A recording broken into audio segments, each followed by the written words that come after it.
मैं निशा यादव अपने YouTube channel पर आप सभी का स्वागत करती हूँ। मैं एक कजरी गीत गाने जा रही हूँ। आप लोग कैसा लगा कमेंट में ज़रूर बताइएगा।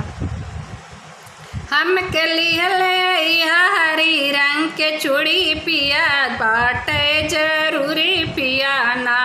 हम के लिए ले हरी रंग के चूड़ी पिया बाटे जरूरी पिया ना।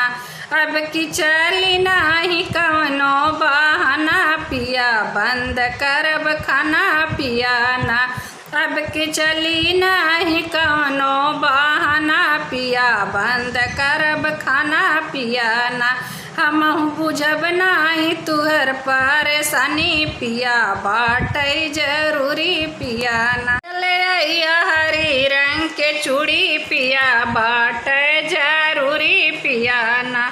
यदि कुछ ना लिए बघर माया के पास तैबा यदि कुछ ना लिए बघर माया के पास तैबा अब की बनली बाटे हम से दूरी पिया बाटे जरूरी पिया ना। अब की बनली बाटे हम से दूरी पिया बाटे जरूरी पिया ना। हम के लिए ले आई हरी रंग के चूड़ी पिया बाटे जरूरी पिया ना।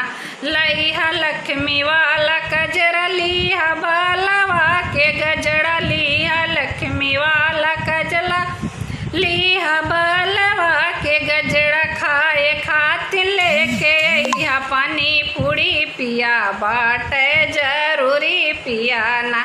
खाए बदे लेके अइहा पानी पूरी पिया बाटे जरूरी पिया ना। हम के लिए ले अइहा हरी रंग के चूड़ी पिया बाटे